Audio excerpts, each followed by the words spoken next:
بسم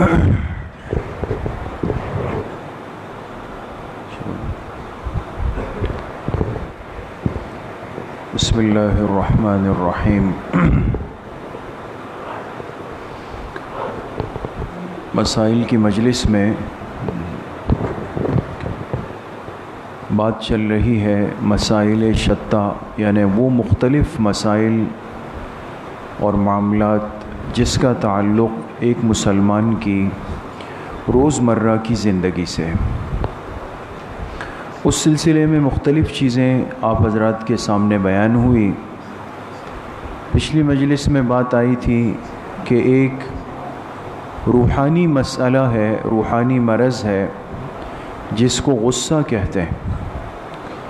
اگر یہ غصہ اعتدال سے بڑھ جائے تو بہت زیادہ نقصان دہ ہے۔ اسی طریقے سے اس سے پہلے بات ہوئی تھی کہ کھانے کی حرص، کھانے پینے کی حرص اگر مسلمان کی زندگی میں بڑھ جائے تو بہت زیادہ نقصان دہ ہے۔ آج کی مجلس میں جس چیز کا بیان ہے وہ بھی ایک روحانی اور باطنی مرض ہے، اور اس کو آپ حضرات جانتے ہیں، اس پہ ہمیشہ بات ہوتی ہے۔ وہ ہے حسد کا گناہ، حسد کا مرض، اور اس کا علاج کیا ہے۔ اچھا، ذہن میں ایک سوال شاید آپ حضرات کے ہو کہ تو ہماری مسائل کی مجلس ہے، شرعی مسائل کا بیان ہے جیسے ابھی تک ہوتا رہا، اور یہ ساری باتیں جو ہیں اس کا تعلق تو شریعت سے نہیں ہے بلکہ ہماری باطنی روحانی زندگی سے۔ تو اتنی بات سمجھ لیں کہ شریعت اور روحانیت یا شریعت اور طریقت یہ آپس میں لازم اور ملزوم ہے، جڑے ہوئے ہیں، یہ جڑے ہوئے ہیں، یہ الگ نہیں ہو سکتے دوستو۔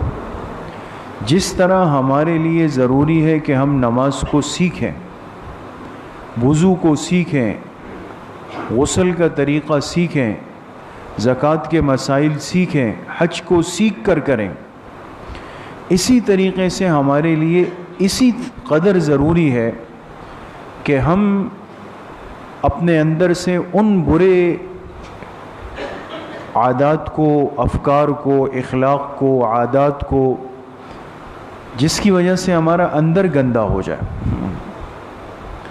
اور ایک بات ہمیشہ سمجھ لینی چاہیے کہ اگر انسان کی باطنی زندگی وہ پراگندہ ہو، صاف نہ ہو، یاد رکھیں اس کا لازمی اثر ظاہری اعمال پہ پڑے گا،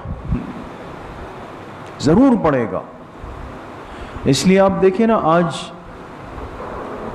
ہمارے اندر جو یہ مسئلہ ہے نا کہ نماز میں ہم کھڑے ہوئے، کوئی بھی ساتھی ہم میں سے ہر ایک، سب سے پہلے میں اپنے آپ کو، ہم نماز میں کھڑے ہوتے ہیں، آپ خود اندازہ لگائیں کہ نماز میں وہ کیفیت کیوں نہیں بن پاتی، توجہ نہیں بن پاتی۔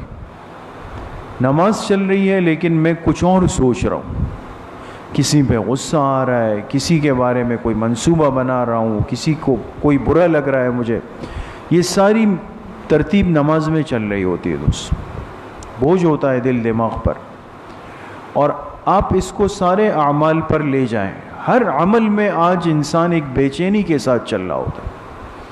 روزہ رکھ کر بھی دل میں ایک بے چینی ہے، قرآن کی تلاوت کرتے بھی دل پہ ایک بوجھ ہے، ذکر، تسبیحات، معمولات پورا کرتے ہوئے بھی دل میں برے خیالات آتے ہیں، اس لیے کہ اندر کی باطنی زندگی، روحانی زندگی وہ بہت ہی زیادہ متاثر ہو چکی، اس میں خرابیاں پیدا ہو چکی۔ اس کے نقصانات یہ ہے کہ وہ ہمارے ان ظاہری اور شرعی اعمال کو آج ڈسٹرب کرتے ہیں، متاثر کرتے ہیں۔ اس لیے نماز میں لطف نہیں ہے، تلاوت میں لطف نہیں، ذکر میں لطف نہیں، مسجد کو وقت دینے میں لطف نہیں، کسی چیز میں بھی مزہ نہیں آ رہا۔ تو اس لیے ہم ان باتوں کو اپنی شریعت سے الگ نہیں کریں گے دوست۔ جس دن سے یہ الگ ہوا وہاں نقصان ہو جاتا ہے۔ اس لیے ہمارے بزرگوں نے باقاعدہ کتابیں لکھی، شریعت اور طریقت کا تلازم، کہ شریعت اور طریقت یہ آپس میں ایک ساتھ جڑ کر چلتی ہے، تب جا کے انسان کامیاب ہو جاتا ہے۔ تو آج باطن میں بہت سارے امراض ہیں، اور ان میں ایک بہت ہی اہم اور رائج مرض جو بہت زیادہ پھیلا ہوا ہے وہ حسد کا روحانی مرض ہے، حسد کا۔ اور یہ زیادہ خطرناک اس لیے بھی ہے کہ یہ ہر وقت دل کے ساتھ جڑا ہوا ہے، ہر وقت ہے۔ اب غیبت ہے نا، تو غیبت کے لیے مجھے کوئی ساتھی چاہیے، ساتھی نہیں ہے تو غیبت کس سے کروں، ہے نا؟ بد نظری کے لیے کوئی چیز چاہیے، کوئی نامحرم چہرہ چاہیے، کوئی نامناسب تصویر چاہیے، نعوذ باللہ، اللہ ہماری حفاظت فرمائے۔ لیکن اگر وہ نہ ہو تو انسان محفوظ ہے۔ اسی طریقے سے ظلم کرنا، گالی دینا، طعنہ دینا، اس کے لیے دوسرا فرد چاہیے۔ لیکن حسد کے لیے میرے عزیزوں، دوستوں، بزرگوں، کوئی سامنے ہونا ضروری نہیں کہ آپ کے سامنے کوئی فرد ہو، یا آپ کی کال پر کوئی فرد ہو، یا آپ کو کوئی کسی کو میسج کر رہے ہو، نہیں، آپ اکیلے بیٹھے ہوں گے، مسجد میں ہوں گے، بیت اللہ شریف میں ہوں گے، مسجد نبوی شریف میں ہوں گے، اعتکاف میں ہوں گے، لیکن کسی کے لیے دل میں ایک کیفیت آ جائے گی۔ تو یہ وہ مہلک مرض ہے دوستو، جو دل میں اپنا گھر بنا لیتا ہے، جگہ جڑ بنا لیتا ہے، اور خطرناک ہے، بہت زیادہ پھیلا ہوا ہے۔ جیسے آج کل لوگ کہتے ہیں بھئی ڈینگی بخار پھیلا ہوا ہے، اللہ پاک سب کی حفاظت فرمائے۔ اس طرح یہ ایک وبائی مرض ہے، خطرناک ہے، اس کے لیے ساتھی فکرمند ہوتے ہیں، ماسک پہنتے، سینیٹائزر استعمال کرتے ہیں، علاج کرتے ہیں، دوائی دارو کرتے ہیں۔ اسی طریقے سے ہمیں ان روحانی امراض کی طرف سنجیدہ ہونا پڑے، یہ اندر کو پریشان کرتے ہیں آج کل۔ تو چند باتیں آج کی اس مجلس میں ہم سب کے لیے جاننا سمجھنا بہت ضروری ہے۔ سب سے پہلی چیز تو یہ ہے کہ حسد کا جو مرض ہے، یہ جو بیماری ہے، اس کی حقیقت کیا ہے؟ حسد اصل میں آسان الفاظ میں کسی کی بھی عزت کو، ترقی کو، عروج کو دیکھ کر کے اس کی وجہ سے پریشان ہو جانا۔ سامنے والے کی ترقی، عزت، عروج، بلندی، وہ اگر مجھ پہ بوجھ بن رہی ہے، اور کریں دوستو، اگر وہ مجھ پہ بوجھ بن رہی ہے میرے دل پر، تو سمجھ جائیں کہ دل حسد کا مریض ہو چکا ہے، بیمار ہو چکا ہے۔ لہٰذا اگر کسی کو دیکھا کہ بھئی اس کے نے چھوٹے گھر کو چھوڑ کے بڑا گھر لے لیا، ہماری کراچی والوں کو تو یہی حسد ہے نا آج کل، اور کیا کریں گے ہم لوگ؟ کوئی چھوٹے گھر سے اچھے گھر میں گیا تو مجھ پر بوجھ، کوئی ایک علاقے سے دوسرے علاقے شفٹ ہوا، دل پہ بوجھ، چھوٹی گاڑی سے بڑی گاڑی پر آیا، دل پر بوجھ، کسی کے بچے بچیوں کا اچھی جگہ رشتہ ہوا، دل پر بوجھ۔ اب اپنے مسلمان بھائیوں کی اس ترقی اور عزت کو دیکھ کر دوسرا مسلمان حسد میں مبتلا ہے، راستے کیسے کھلیں گے دوست؟ آج جو ہم کہتے ہیں نا بھئی میرے راستے نہیں بنتے، اس لیے کہ میں دوسروں کے کھلے ہوئے راستوں پر پریشان ہوں۔ اللہ کے فیصلے تو نیتوں پر ہیں، دوسروں کے لیے میری نیت صاف نہیں، دل صاف نہیں، میں بے چین ہو رہا ہوں، تو میرے کام کیسے بنیں گے؟ تو اس لیے یہ ایک مرض ہے، اور اگر یہ خدا نخواستہ دل میں آ جائے تو میں اپنے آپ کو ایک قابل علاج مریض سمجھوں۔ اس لیے قرآن کریم نے اس کو یہودیوں کا مرض کہا، یہود کا، ام یحسدون الناس علی ما آتاہم اللہ من فضل، یہود کے بارے میں فرمایا۔ جب حضور علیہ السلام کو شریعت اور نبوت اور کتاب ملی تو یہود پر بجلی گر گئی کہ یہ کیا ہو گیا، یہ کیا ہو گیا، آخری نبی ہم میں سے نہیں، آخری کتاب ہمیں نہیں ملی۔ تو اللہ پاک نے فرمایا کیا یہ لوگ اس بات پہ حسد کر رہے ہیں جو بات اللہ کی طرف سے آئی ہے، فیصلہ اللہ کا ہے، یہ کیوں حسد کر رہے ہیں؟ منع کیا۔ اسی طرح حدیث پاک میں جناب نبی کریم صلی اللہ علیہ وسلم نے اپنی امت کو منع فرمایا لا تحاسدوا ولا تباغضوا ولا تدابروا وكونوا عباد اللہ اخوانا. فرمایا اے میری امت، آپس میں حسد کے ساتھ زندگی مت گزارنا، بغض کے ساتھ مت گزارنا، ایک دوسرے کی طرف پیٹ پھیر کے مت گزارنا. کونوا عباد اللہ اخوانا، آپس میں اللہ کے بندے بھائی بھائی بن کے زندگی گزار دو. اب یہ باتیں تو آسان ہیں، اس پہ ہم بیان بھی کریں گے، بڑے بڑے سیمینار بھی ہوں گے، لیکچرز بھی ہوں گے، کتابیں بھی چھپیں گی. عملی زندگی کو دیکھیں، عملی زندگی کو. الفاظ میں بھی ہے، نقوش میں بھی ہے، بیانات میں بھی ہے، تحریروں میں بھی ہے، فیوچرز میں بھی، سب کچھ میں ہے، عمل میں نہیں. تو اس کیفیت کی اصلاح کرنا بہت ضروری ہے. ایک بات. دوسری اہم بات یہ ہے کہ حسد کا جو مرض ہے، اس کو اپنے اندر سے، دل سے، باطن سے نکالنے کے لیے بہت ضروری ہے کہ ہم اس کے نقصانات سے آگاہ ہو جائیں. دیکھیں نا، آج جو سمجھدار لوگ ہوتے ہیں، خدا نخواستہ اللہ پاک سب کی ہر چھوٹے بڑے مرض سے حفاظت فرمائے، لیکن آپ نے دیکھا ہوگا ہمارے جو ہاسپٹلز ہوتے ہیں، اس میں آپ کبھی کسی پیشنٹ کے ساتھ گئے ہوں گے، کوئی آپ کا شوگر کا مریض ہوگا، کوئی کولیسٹرول کا ہوگا، تو آپ نے دیکھا ہوگا وہاں باقاعدہ ہمارے نوجوان بچے بچیاں ہوتی ہیں، تو وہ جو میڈیکل کی تعلیم لے رہے ہوتے ہیں، تو وہ آپ کے بیڈ پہ آئیں گے، آپ ایک لسٹ ہوگی ان کے پاس، آپ سے پوچھیں گے بھائی جی کب سے آپ کو شوگر ہے؟ جی 10 سال سے. اچھا پیر سن ہوتے ہیں، یہ ہوتا ہے، یہ ہوتا ہے، پوری ڈیٹیلز لیتے ہیں نا سب.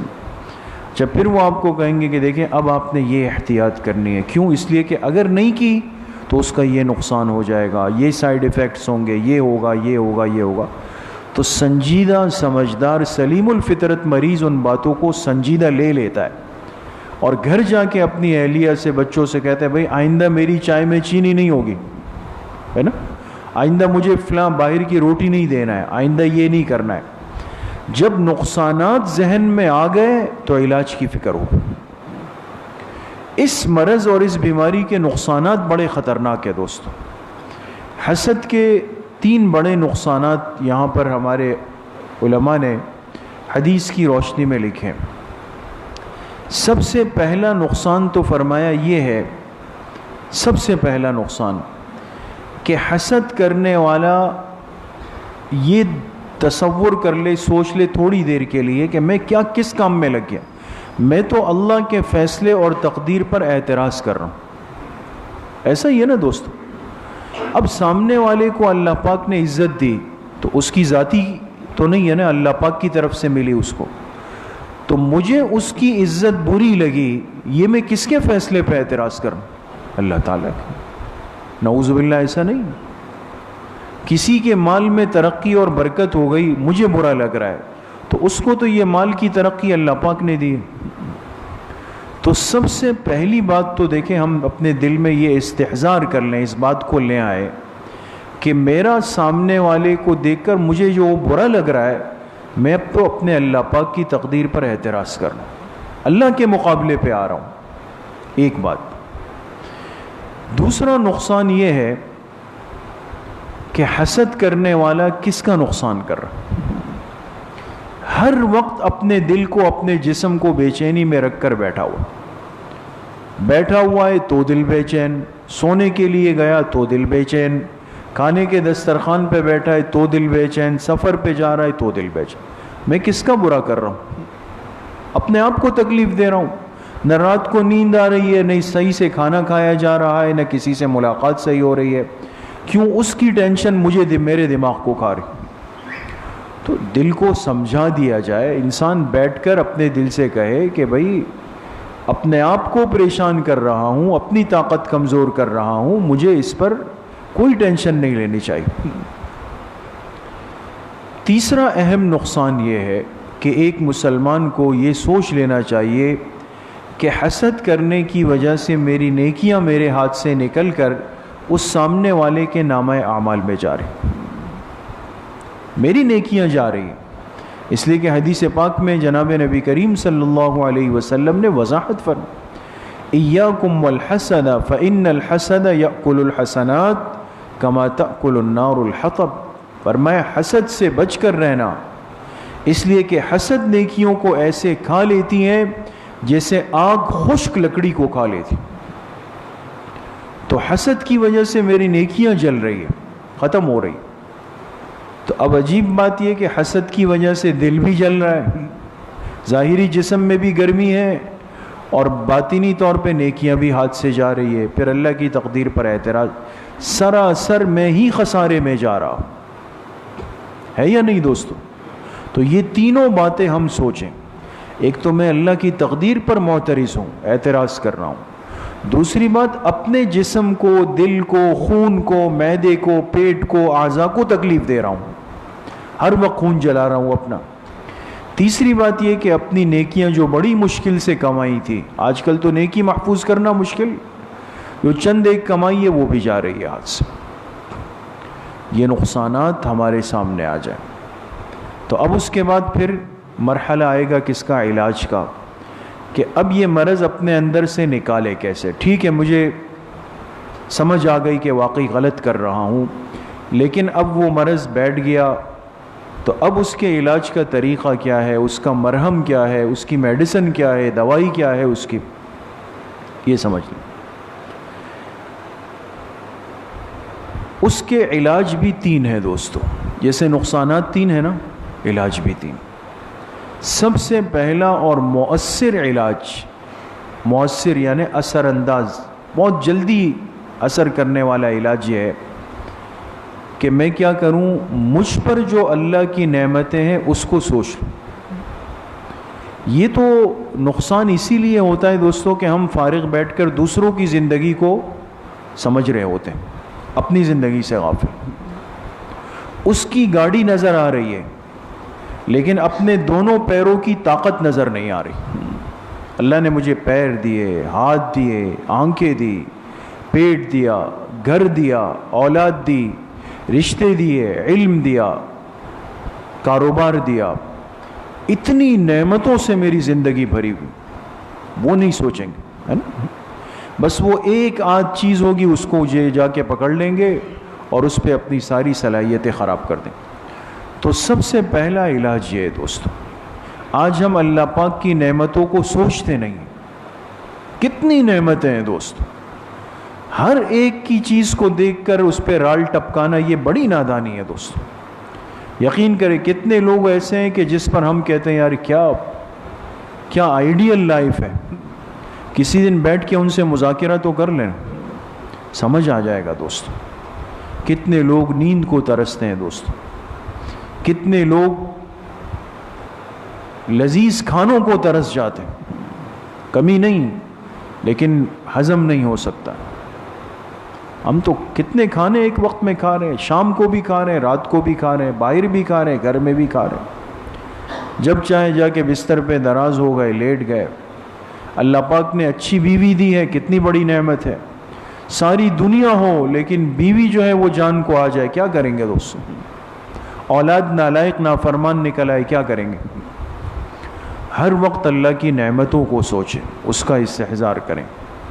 آپ کو اپنا آپ بادشاہ نظر آئے، اور مجھ پر تو اتنی نعمت ہے. دوسرا علاج یہ فرمایا کہ کیا کریں کہ جس کے لیے دل میں حسد کے جذبات آئے تھے، ہے نا، اب اس کا ایک علاج، نسخہ کیا ہے کہ اسی بندے کی تعریف اپنی مجلسوں میں، دوستوں میں کریں، شروع کر دیں. یہ آسان نہیں ہے. ہم تعریف اسی کی کرتے ہیں جس کو دل چاہتا ہے، جس سے دل جلتا ہے نا اس کی تعریف آسان نہیں. اب علاج ہے کہ جس کے لیے یہ جذبات آئے تھے نا، اب گھر میں بیٹھیں گے، کہیں گے وہ فلاں جو ہے نا بہت اچھے آدمی ہے ماشاءاللہ، مسجد میں بالکل اول وقت میں پہنچتے ہیں اور بہت اہتمام کرتے ہیں، بہت شریف النفس آدمی ہیں اور بہت دعا کرتے ہیں دیر تک. تعریف کریں. یہ تعریف دل پر ایک ایسی چھری چل رہی ہوگی کہ اندر سے شیطان کہے گا بھائی نہیں کرو.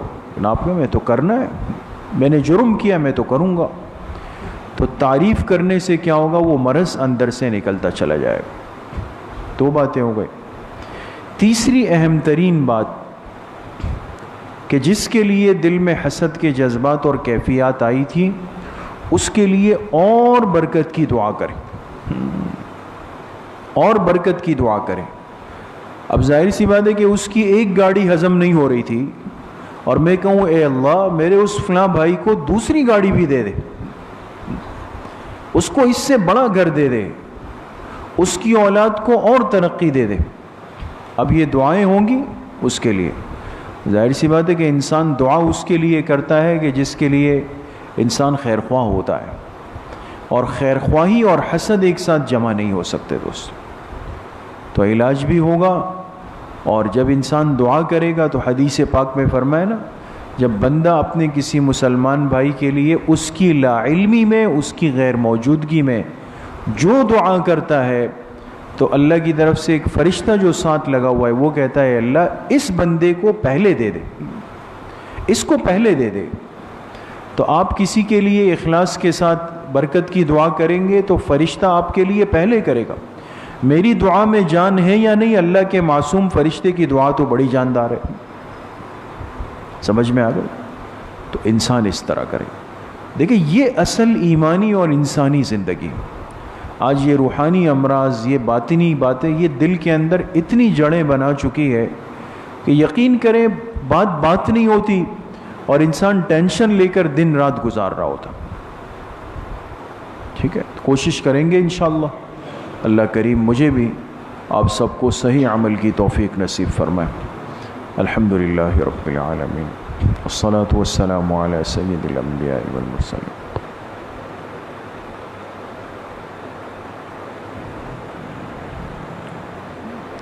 ہماری مسجد کے نمازی بھائی امتیاز صاحب کے والد صاحب کا انتقال ہوا ہے، دعا فرمائے اللہ پاک ان کے والد صاحب کی مغفرت فرمائے، اللہ ان کے درجات کو بلند فرمائے، آنے والے تمام مراحل کو منازل کو اللہ پاک آسان فرمائے۔ جتنے مرحومین مرحومات اس دنیا سے جا چکے ہیں اللہ پاک سب کی مغفرت فرمائے۔ وصلی اللہ وسلم علی نبینا محمد وآلہ واصحابہ اجمعین برحمتہ اللہ۔